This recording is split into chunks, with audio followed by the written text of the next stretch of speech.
Hello, one, and hello, all, and good morning to all of you around the world. Welcome, one, welcome, all, here on your favorite channel, broadcasting from Zimbabwe, live with Maponga J.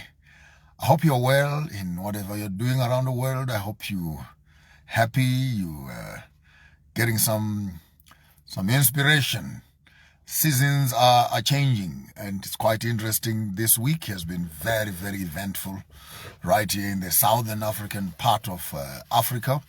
We have seen the movement of the lectures in Ghana and in Zambia now. I don't know whether from Zambia is Tanzania, by the American Miss Harris herself doing some lectures on democracy around Africa. Yeah, quite interesting. They would come and teach us democracy, but yet they still are struggling with their own human rights and looking at the slave trade and everything else. But we've covered some of those issues for the longest of time. But I think on the onset, America has no moral ground to be lecturing anybody about democracy. It's a shame. They should come here with an apology of what they have caused in Libya, in Syria, in Japan, in Nagasaki, in Vietnam, in Congo, in South Africa, and them supporting actually an apartheid regime together with Britain and France. And you come around now and you want to lecture on democracy. I think Americans are overrated, and I think they're big-headed. They're acting like bulldogs here. It's a wrong timing, honestly speaking. And when you look at what the colonizers did in the 400 years they have been on the continent, it was basically to loot and take materials out of Africa. And the arrival of the Chinese and the arrival of the Russians brings a different kind of colonization, but we can see some infrastructure developments. We can see some roads coming up, airports, parliament houses, industries, and a level of investments is coming up. And after all, China, North Korea, Russia, they were actually the sponsors of our liberation struggle right here in Southern Africa. And there's no way those that were oppressing us to come around and lecture us on how to get liberated. I think let's put that one to rest. Mama Harris, go back home, go to the South, Mississippi, and call a conference for black people and address their human rights in America. When you are done with your issues in Cuba, done with your blacks come first in America, Black Lives Matter in America, and you account at least for once for regime changes around the world and the destruction that the American government and the Europeans have caused. Maybe then we'll start taking you seriously. But until then, I think this is quite a joke of the biggest proportion, the joke of the biggest proportion. So that was on one end of the American lecturing of human rights. And just, you cross the Zambezi River, you cross Limpopo, the Russian president is on the continent discussing the BRICS agenda. Quite interesting. Americans are coming around the bit of money, and Akufo in Ghana, he is reduced to a slackened bit on his human rights. I'm following that story with quite keen interest. The head of legislation there is saying, no, Mr. Kufo, you don't have permission to decide for the country what we need to do. The people will decide, legislation will be put in place, and you are not the maker of law. You are the implementer of what the government has said. Quite some strong words. If you can just scroll back, I think a day ago I put a video to that effect on the Ghanaian space. But yes, Putin is in South Africa. We've also seen quite an interesting development there, where the American government is saying we must arrest Putin for coming to the South because he has ICC is looking for him for crimes against humanity and all this gimmick of the West and the joke of the century by Europeans and some of the Americans to think that the world is stupid. And maybe let me give our American counterparts a small little word of advice. We are no longer as naive as we were in the 1930s and in the 1940s, even into the 60s and 70s. We are not. We have been to your schools in Europe. We've been to your schools in America. We have studied. We are also equally informed, just like all other counterparts on the face of the continent. So there's no way you can put a cotton wool on our face and tell us that we need to get Putin arrested in Africa. If you want to arrest Putin, my suggestion is, you know where St. Petersburg is in Russia. You have flights, you have aeroplanes, you can fly there to Moscow and arrest Putin yourselves, not using other proxy small countries to do your dirty laundry. It's not acceptable. If you want Putin, you know his house, you know his country, and you can use your own methods for doing what you want to do. But as far as much of the Southern Africa is concerned, it's a no-no. Putin will not be arrested.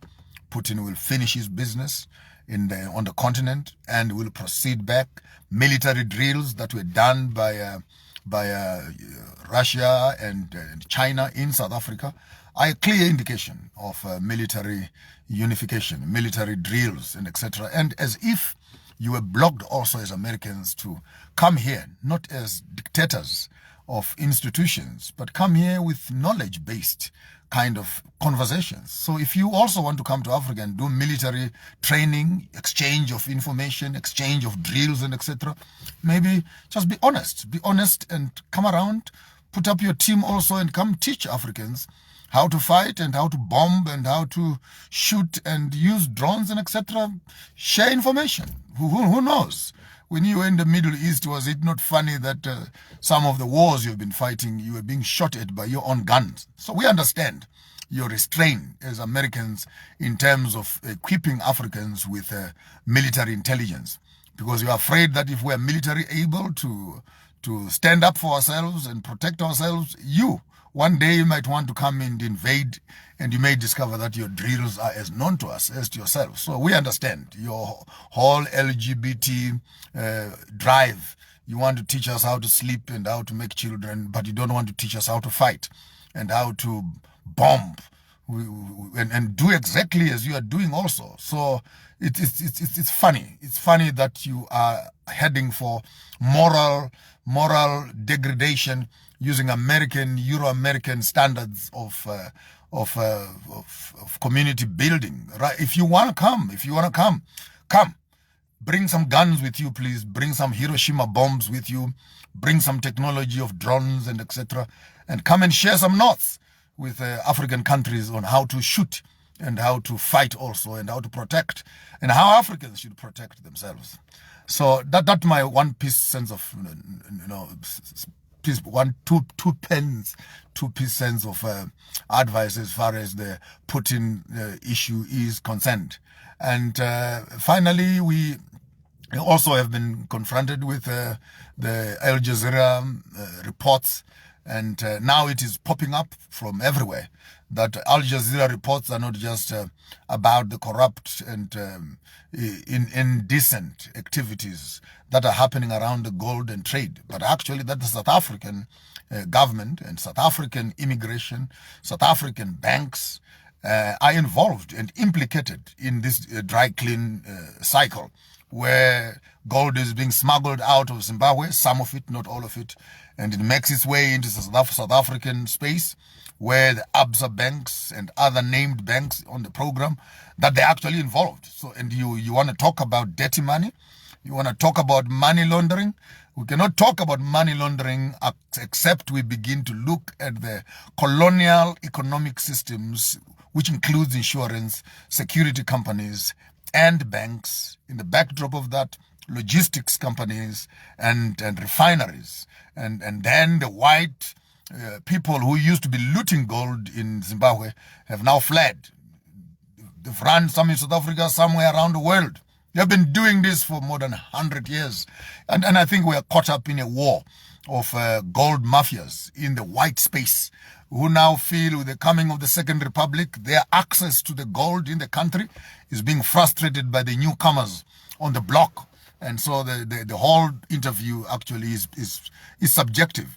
to say the least, but very informative in terms of Al Jazeera informing the country exactly as to what is happening on the looting and etc. And beautiful. I watched the episode last night, the second episode, and interesting to note that the immigration officers, the SARS officers at the borders are the real weakest link, because they are the ones who see the gold, and they are bribed by these people, and then they allow the gold to pass through the country.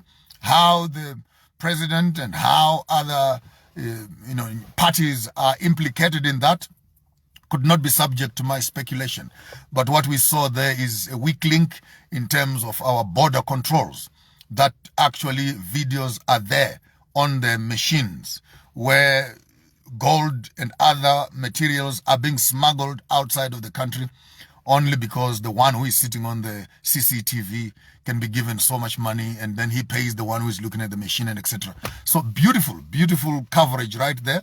We will take it up with the officers responsible to see that justice is done to those people working on the immigration desks. And should there be any implication of other parties, we hope that those who have access to resources will be able to smoke this thing to where it is leaking. And right now, gold in Zimbabwe was at about 20,000 tons during the Mugabe regime, and it had dropped actually about 8 or so. So we're no longer able to play actively on the London Mineral Exchange. But since the inclusion of the small miners, we've seen gold now moving to about 42 to 45% of our, and now it is becoming more difficult for people to smuggle gold out, because it is now possible for people to actually send their gold through Fidelity and get the equal payment of that value of their own gold. And as I said last week, again, the concept of money laundering must not be discussed in terms of the transaction where it is taking place. It must be discussed also in line with where the money is coming from, So that money is not coming from Zimbabwe. It is coming from India, it is coming from Dubai, it is coming from Europe in proxy companies that are coming here to dry clean their money in Zimbabwe. But that is not Zimbabwean money. That is money that is being smuggled into the country, and gold is being smuggled out of the country through this illicit. And I promise you, with the coming in of the Second Republic, we hope to see quite some drastic changes in terms of implementing a more watertight program that protects our resources and make sure that whoever is buying and selling materials out of the country, it is being beneficiated from here, and that the returns and the tax will be able to be returned back into the country. Now, those are the three big issues I wanted to talk about. I want to talk about number 4 now, which is more, maybe it's a shoot into the air. It's just a big shoot into the air. And this will be looking at the NATO agreement, the North Atlantic Trade Organization, whatever they call themselves, but it's actually a militarized American round table, which calls all their American friends to come together and create this superpower illusion for bullying other nations using the NATO agreement, to which ICC is actually part of that. And interesting to note that actually America would set up NATO and ICC, International Criminal Justice Court, and yet they are not members of the same ICC. Because if they are members of the very organization that they are sponsoring, then their own presidents and their own leaders should be able to be prosecuted by the same organization. It is in that direction that South Africa actually is a member of the ICC, and they're being used, if they're not careful, by the Americans as proxy to fight the American government. If America wants South Africa to arrest Putin, how do you allow South Africa to arrest Putin using the ICC agreements, when you yourself, America, you're not part of the ICC? So you are using another country to clean up your dirty laundry. This is another dirty politics technique which we have just busted, to notice that Americans are hypocrites of the highest order. And you don't do that. You're not dealing with stupid people now. We're slightly informed. So if you want to benefit from the ICC organizations and their policies, then you as Americans must become a member. of the ICC. And I bet you immediately you are a member of the ICC, your own presidents, Obama included, Bush 1 and 2 included, Bill Clinton included, Bush Sr.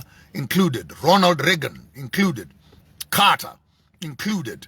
All your political leaders and your presidents in the country will have to come forward and answer in front of the ICC, including the army generals, the Powells, and the rest of them, the British prime ministers, John Majors, and Tony Blairs, and all of them. You have to come and account for the past 20, 30, 40 years and the destruction of what Americans have done around the world. So we understand fully why America does not want to become part of the ICC, because they will be implicated and they will tie their own shoes.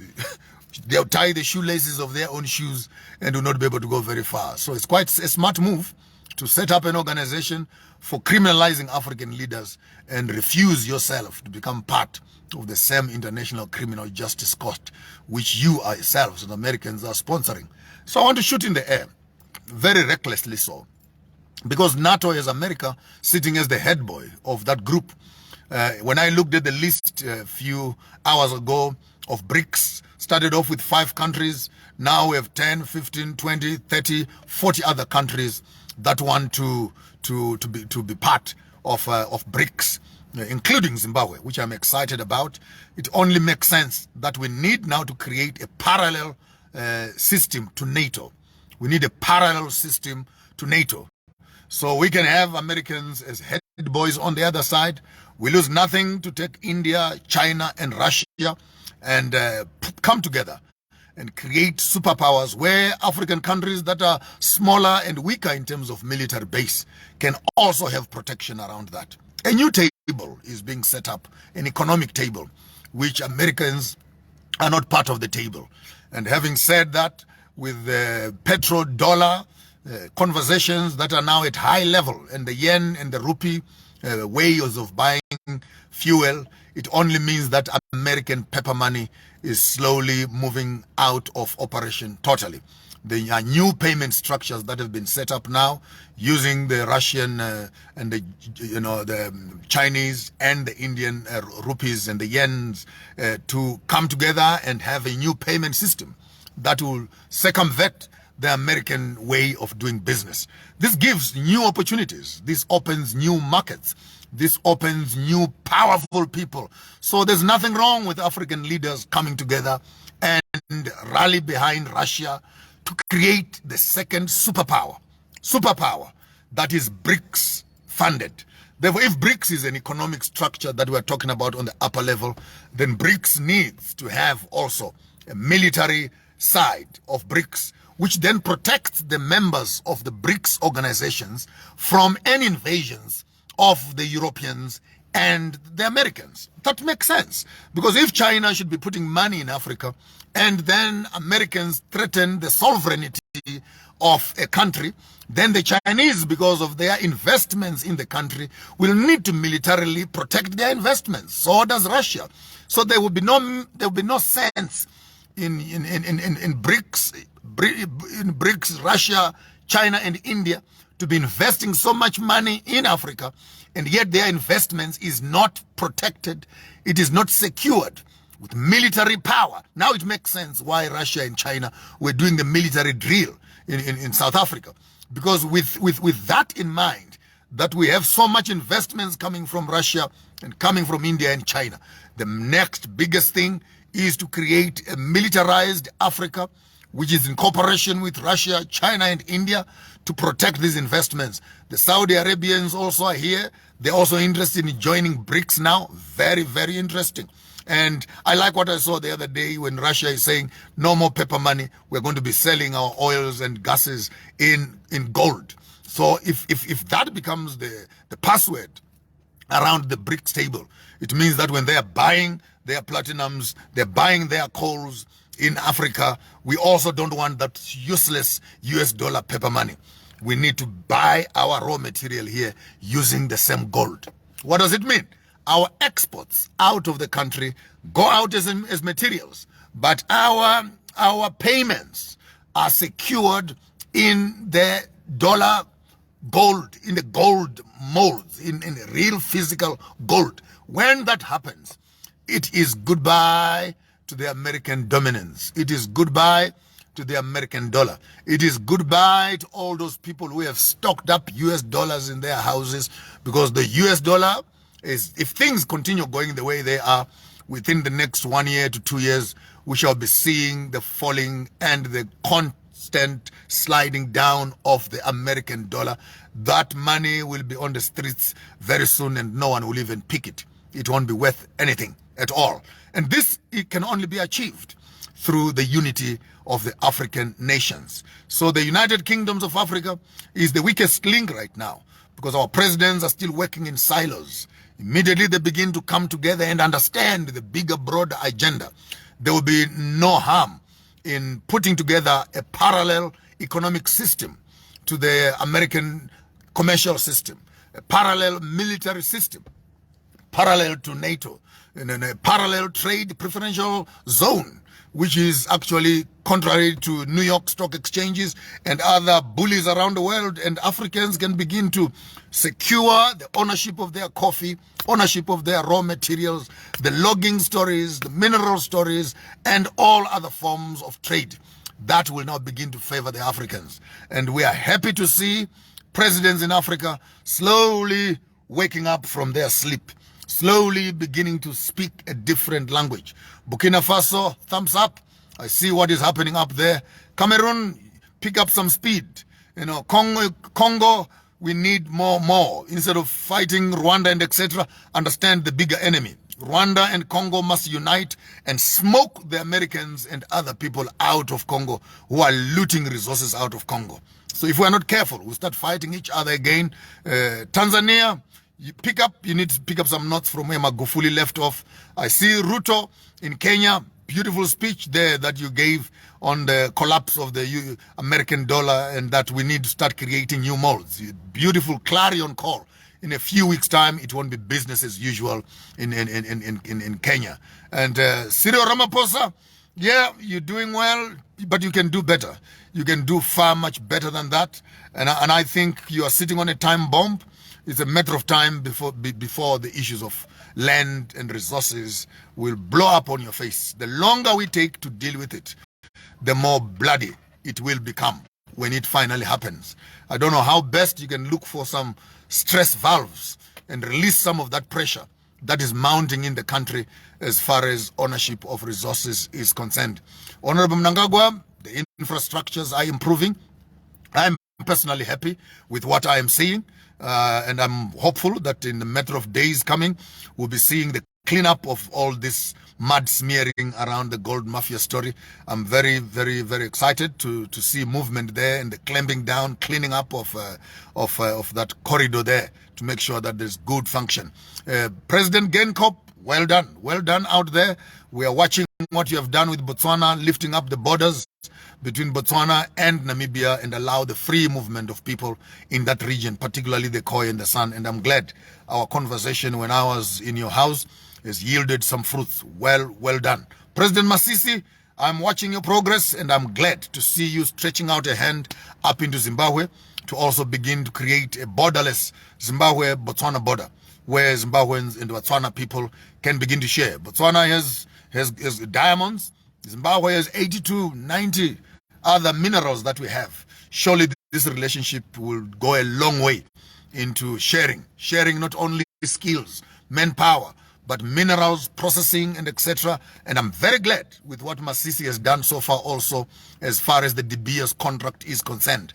That was a nuisance. 51 years later, receiving 10% of your own diamonds. I'm glad you finally woke up to see the dangers of these colonial contracts.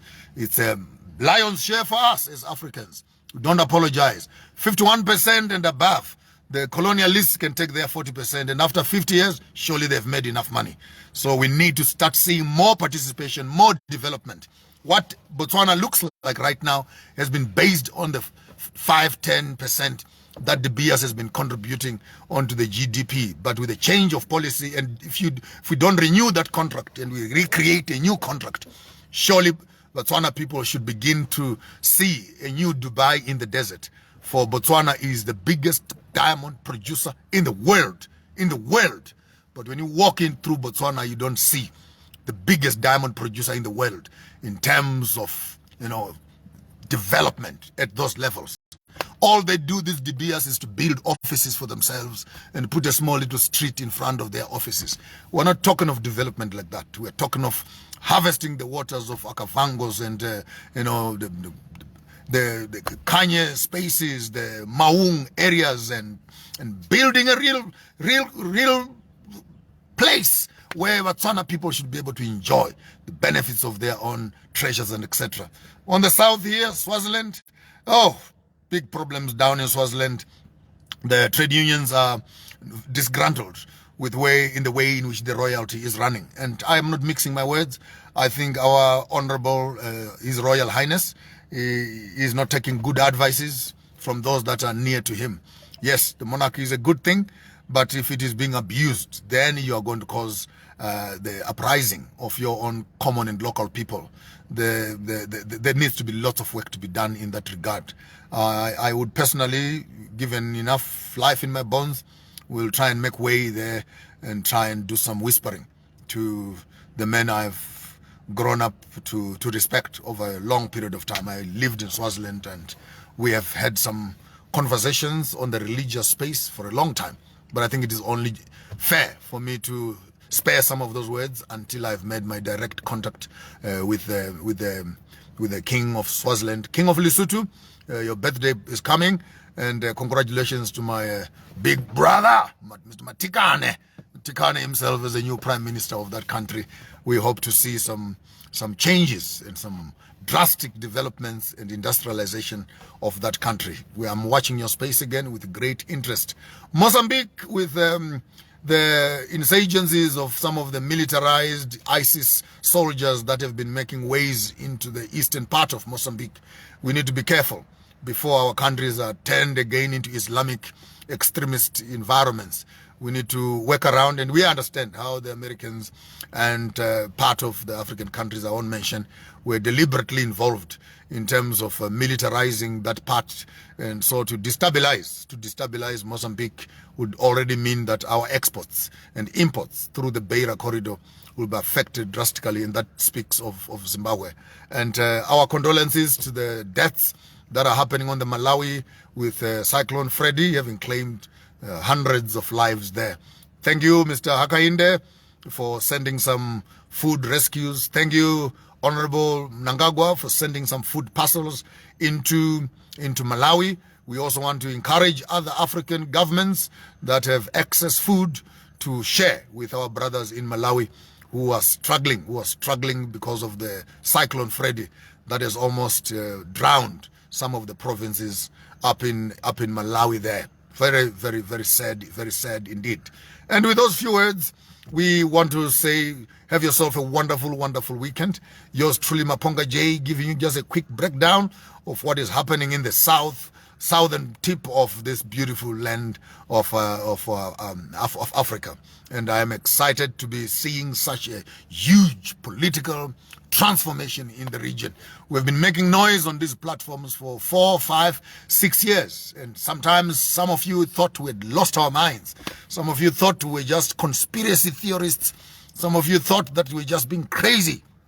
But voila, in our lifetime, we are beginning to see the pieces of the puzzle coming together towards the restoration of the dignity of the African child. I'm excited to be alive at this part of time's history, and I'm glad you share the timeline with me, to be alive, and I'm alive also, and to realize the reality of what we've been making noise about. I can't wait for the return of the exiles, the wonderful, wonderful Black Americans who are in the Caribbean and in Europe, trying to make their way back. And one of the objectives of United Kingdoms of Africa must be to do an allocation of land and resources towards the return of those who want to come back to motherland. I see some movements in Senegal, in Cameroon, and in Ghana, where Samuel L. Jackson and other celebrities, the Tyler Perrys and them, walking back and looking, searching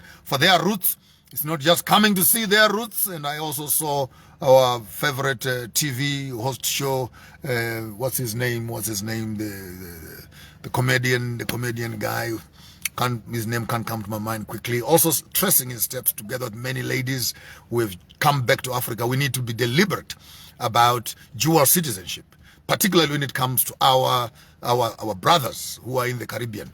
It shouldn't be a problem. They must be given dual citizenship so that they can take their resources and they can take their monies and they can take their influence and be able to quickly, as Kelvin Hart also did that, came in to the country to trace his steps. But we need to create this interaction so that the American, the Caribbean, the black person who wants to take his resources and invest in gold, invest in diamonds, in agriculture, or build another house here, it must not be complicated. We cannot use colonial immigration rules to limit the movement of our own brothers and sisters.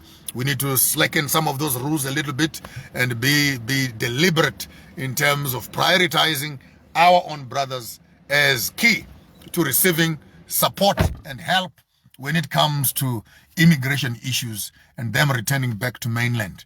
It will be very, very interesting to begin festivals of return. Festivals of return. Say we meet in Uganda, we meet in all those in exile can actually just fly into the country, have a week-long celebrations, naming ceremonies, tracing their histories, drums and dances. After the week or so, people go back home. The other year, we come to the Caribbean, we beat our drums. And of course, this speaks to creating of an airline. We should be able to service the Caribbean countries and the African countries. That will open up dozens of business opportunities, academic opportunities where our children can come over there and study and learn, and vis-a-vis marriages and relationships and etc. The bonds will start getting stronger. I'm always feeling mush about this exciting period where we'll stop looking at each other with suspicion, but we'll start looking at each other as brothers and sisters. With those few words, towards the parallel system to NATO, let's create another superpower. Let's put our hands behind BRICS and let's create a militarized BRICS that can protect the investments of all the interested parties. With those few words, I thank you and wish you all a wonderful, wonderful weekend. Stay away from trouble. Don't do what I wouldn't do. But if you decide to do it better.